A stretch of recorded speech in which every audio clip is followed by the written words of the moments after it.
আসসালামু আলাইকুম। স্বাগত জানাই আমার এই ভিডিওতে। ক্ষমতা বনাম জনতা। আমি সবসময় একটা কথা বলছি, একদম from the very beginning of my YouTubing. কথা বলি নতুন প্রজন্মের জন্য, যাদের বয়স 15 থেকে 35, মানে নিচে একটা লেভেল, উপরে একটা লেভেল। নিচের লেভেলে দেখবে, এর বাইরে যারা দেখবে, নট দ্যাট যে দে আর রেস্ট্রিক্টেড। আমি তো সেটা করতে পারি না, আর আমার করারই বা কি দরকার। আমার সমস্তটা হৃদয় জুড়ে এই নতুন প্রজন্ম, সারা পৃথিবীতে, সে হিন্দু, বৌদ্ধ, মুসলিম, খ্রিস্টান, জাতি, ধর্ম, বর্ণ নির্বিশেষে সমস্ত মানুষ যারা পৃথিবীতে আছে, 800 কোটি মানুষ, যাদের বয়স 15 থেকে 35, সে যেখানেই থাকুক, যে ভাষায় কথা বলুক, আমার হৃদয় জুড়ে তার স্থান আছে। আমি তাদের সবার শুভকামনা করি। একটা কথা বলি বাবা, আজকে 15 থেকে 35 বছরে অনেকেই ছেলে পেলের বাবা মা হয়ে যায়। অনেকে ছেলে মেয়েদেরকে 15, 20, 25 বছরে বিয়ে দিয়ে দেয়। আমি জানি, আমার বন্ধু বান্ধব এরকম দিয়ে একজন ছিল, শখের বসে বিয়ে করাই দেয়। তারা তো 35 বছরে নাতি পুতিরও হতে পারে। যাই হোক, সো একটা কথা বলি, যারা বিয়ে করেন নাই আর যারা করেছেন, তাদের আকাশ পাতাল ডিফারেন্স। আসলে আপনি যদি বিয়ে করার পরে অন্য কিছু ভাবেন, তাহলে বুঝতে হবে যে কোথাও একটা গন্ডগোল আছে। Something is wrong. If you are not happy with your wife and your family, আমি জানি না সেটা কার কে কারণ, বাট আপনি যখন বিয়ে করেন তখন ওই জন্য আগ-পাগ চিন্তা করেই বিয়ে করা উচিত। আপনি পছন্দ করে একটি মেয়েকে বিয়ে করবেন, সম্মতি দিয়েই তো করেন নাকি। জোর করে চাপাই দিলে সেটা তো বিয়ে হয় না। আর সেই মেয়েটিও সম্মতি দেয়, তার সম্মতি আনা হয়, উভয়ের সম্মতিতে একটা বিয়ে হয়। আনলেস যদি কোনো শারীরিক সমস্যা না থাকে বা ওরকম মেজর কিছু না থাকে, তাহলে আসলে ভিন্ন কিছু ভাবার ঠিক নয়। এবং ওই ওই ওরকম কিছু ভাবলে বুঝতে হবে যে আসলে কোথাও একটা বিশাল সমস্যা আছে। সেটা আপনার ভিতরেই থাকুক বা আপনার ওয়াইফের ভিতরে থাকুক, মেয়ের ভিতরেই থাকুক। আরো মজার ব্যাপার হলো, যখন সন্তান হয়, একটা সন্তান আসলে তখন সম্পূর্ণ স্বামী এবং স্ত্রী উভয়ের পৃথিবী ওই সন্তানকে কেন্দ্র করেই আসলে আবর্তিত হয়, আমি বলবো আর কি। আপনারা কয়জনের স্বীকার করবেন, কয়জনের স্বীকার করবেন না, কে কি ভাববেন, এটা অবশ্যই আপনার ব্যক্তিগত স্বাধীনতা, ব্যক্তিগত অভিরুচি, ব্যক্তিগত চিন্তা ভাবনা চেতনার বিষয়। তবে উচিত না একটি ছেলে বা একটি মেয়ে বা দুটি হোক, যে কয়টি হোক, আপনি যদি ওদের মঙ্গল, ওদের কল্যাণ, ওদের ভবিষ্যৎ চিন্তা না করে অন্য কিছু ভাবেন, দেন ডাল মে কুছ কালা হয়, এবং তার পরিণতি কিন্তু ভালো হবে না। এই গেল একটা কথা। যারা বিবাহিত কিংবা বিবাহ করেন নাই, উভয়ের জন্যই আমি কথাগুলো বলছি। কেন বলছি এই কথাগুলো? দেখেন, এই যে আজকে দেখতে পাচ্ছেন যে ভারতের যে গন্ডগোলটা হলো, এই বাংলাদেশে যে গন্ডগোলটা হলো, সেই ছেলে মেয়েগুলো কি, এই দেশের যারা 65% বলছি আমি, যে 35 বছরের নিচে আছে। ইন্ডিয়াতে কত লোক আছে জানেন? ইন্ডিয়াতে তো বোধহয় 1 কোটি বা 120-125 কোটি লোক। সেখানে 910 মিলিয়ন পিপল ইজ আন্ডার 35। তার মানে কি, প্রায় 9 কোটি 10 কোটি মানুষ এই 35 বছরের নিচে।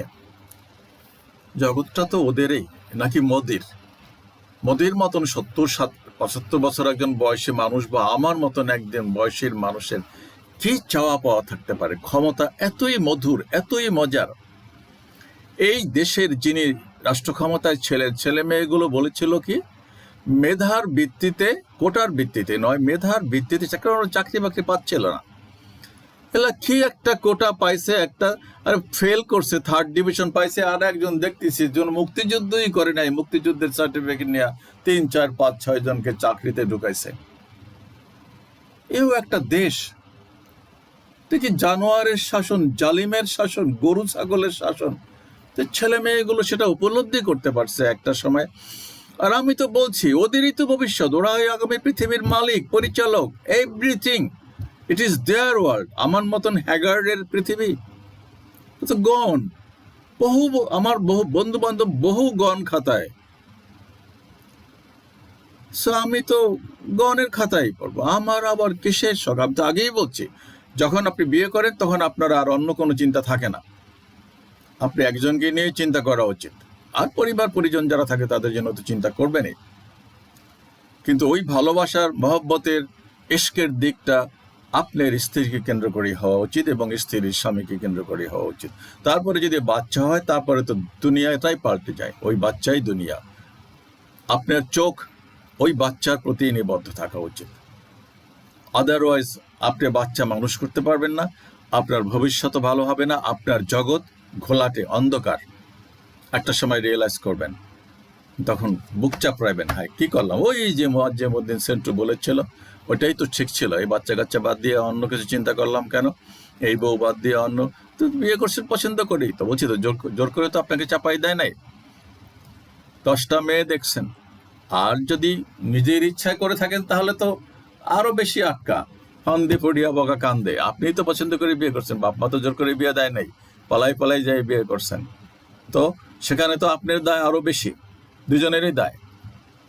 তো যাই হোক, ওই যে ওরা যে একটা কোটা আন্দোলন করছিল, কোটা চাইছিল, কি অপরাধটা করেছিল ওদেরকে ডেকে বললেই তো বাবা তোমার অবশ্যই তোমাদের কথা রাইট, এই বাংলাদেশ তোমাদের, তোমরা সবাই ভালো করবে, এই দেশ চালাবে, আমি ছেড়ে দিচ্ছি ক্ষমতা, অথবা সময় আসুক আমি ছেড়ে দেব, পুরা সিস্টেম চেঞ্জ। না, অনড়, পালায় না, পালাবো না, ক্ষমতাও ছাড়বো না। যত রক্তপাত করতে হয় পিড়াও, ডান্ডাবাড়ি দিও, কি হারে জুলুম নির্যাতন গুম খুন চলছে। বিডিআর এর মতন নিচ্ছিদ্র নিরাপদ জায়গায় যা ঘটেছে বলতে চাই না। ঠিক এই মুহূর্তে, এই জুলাই মাসে ভারতে 52 বারও যে দেখেন, বা আমার একটা ভিডিওর না, 52 বার যে দেশে প্রশ্নপত্র ফাঁস হয়, ওরা অত্যন্ত কষ্ট করে। ভারতের লেখাপড়া তো যদিও অত উন্নত না পৃথিবীতে, ওরা র্যাঙ্কিংয়ে আছে কত জানেন? ভারত র্যাঙ্কিংয়ে হলো 87, আর বাংলাদেশ এডুকেশনের র্যাঙ্কিংয়ে হলো 144, অলমোস্ট ওদের অর্ধেকে। আর সিঙ্গাপুর হলো নাম্বার 1। আমাদের এই কাছে একটা দেশ সিঙ্গাপুর, এই দেশের মুখ থেকে একটা খারাপ কথা আসছিল, আমি বলতে চাই না। এই অন্ধ লোন্দা একটা নোয়াখালীর ভাষা, অন্ধ লোন্দা বিকলাঙ্গ মন্ত্রীগুলো সিঙ্গাপুর যায় না, তারা দেখি কাশি হলো সিঙ্গাপুরে দৌড়ায়, দেখে না ওখানকার এডুকেশন সিস্টেম, যে এডুকেশন মন্ত্রীর সাথে যে আলাপ করতো, তোমরা পৃথিবীতে ফার্স্ট হও কিভাবে, তুমি আমার গাইডেন্স দাও, বা আমি আমার দেশটাকে এডুকেশনে তোমার কাছে কাছে আসতে চাই। এরকম নাই কথা বলার। এখানে বসে ফার্মের মুরগি প্রোডাকশন দেয়, ফার্মের মুরগি বানায় ছেলে মেয়েদেরকে স্কুলে। আরে বেটা, তো এইটা তো সবাই আমাদের ছেলে মেয়ে, আমাদের রক্ত, আমার চোখের মনি, সমস্ত A to Z। আমার মেয়ে তো আমার কাছে থাকে না, ওরাই আমার ছেলে মেয়ে, আর আমি ওদেরকে আমার ছেলে মেয়ে মনে করবো না কেন? এটা তো আমার অব্লিগেশন, আমি একজন বয়োজ্যেষ্ঠ মানুষ। প্রত্যেকটা ছেলে মেয়ে আমার ছেলে মেয়ের সমতুল্য। কি করতে হবে তোমাদের জন্য বলো, তোমরা কি করলে খুশি হবে, আমি সেটাই করব।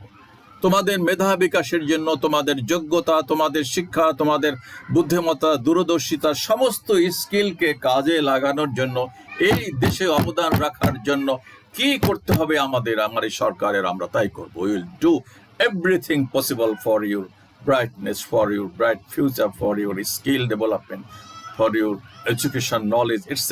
etc. কি করতো ছেলে মেয়েরা? মাথায় করে পূজা করতো, মাথার তাজ বানায় নিত। এই মোদি এটা তো লেখাপড়া করে চা বিক্রি করতো, আমি দুঃখের সাথে বলছি। তারপর নিজেই বলছে হাম চৌকিদার হয়, and that is fact। সে চার দোকানদারি করত।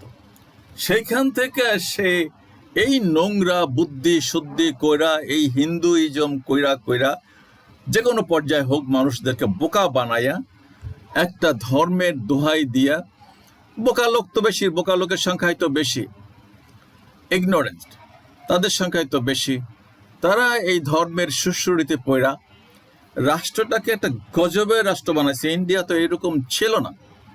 যাই হোক, পাকিস্তানের সাথে ভালো সম্পর্ক কখনোই ছিল না, কিন্তু তাই বলে এত খারাপ ছিল না। আমি তো ওখানে 4-5 মাস ছিলাম এবং বহুবার আমি গেছি ইন্ডিয়াতে। এত খারাপ তো ছিল না ওখানে মুঘলরা যে শাসন করছে, মুঘলরা যে যা দিয়ে গেছে, যে অবদান মুঘলদের, আজকে যত বড় দালান কোঠা, যত যাহা কিছু আছে, বড় বড় স্থাপনা, ঐতিহাসিক জায়গা, সবই তো মুসলমানদের। যাই হোক, আমি সেদিকে যাচ্ছি না, হিন্দু মুসলমান বা খ্রিস্টান, আমি মানুষের কোনো ভেদাভেদই সৃষ্টি করি না। প্রতিটা মানুষ মুসলমান হয়ে জন্মায় পৃথিবীতে, এক শ্রেষ্ঠতে বিশ্বাস করে। তারপরে বাবা মা, পরিবার পরিজন, স্কুল শিক্ষা পড়ার কারণে মানুষ হিন্দু হয়, বৌদ্ধ হয়, খ্রিস্টান হয়, ইহুদি হয়, নাচারা হয়, গুন্ডা হয়, চোর হয়, ডাকাত হয়, লুচ্চা হয়, বিভিন্ন কারণে। মানুষে মানুষে কোনো ভেদাভেদ নাই, ঠিক আছে? আর ইসলাম তো আরো উদার। আমার পাশে যদি একটা মুচি এসে নামাজে দাঁড়ায়, আই ক্যানট রিমুভ হিম, ঠিক আছে? কিন্তু হিন্দুদের ভিতরে তো অনেক হিংসা, বিদ্বেষ, জাত প্রথা, উঁচু নিচু আছে। কিন্তু একজন রাষ্ট্র ক্ষমতায়, যাই হোক বেটা, তুমি মুচিগিরি করো আর যাই চামারগিরি করো কিংবা চায়ের দোকানদারি হও, তোমাকে ঈশ্বর বা স্রষ্টা বা সৃষ্টিকর্তা আল্লাহ তোমার যে কোনো কারণে তোমার প্রতি সদয় হয়ে তোমাকে রাষ্ট্র ক্ষমতার চূড়ান্ত পর্যায়ে নিয়ে গেছে।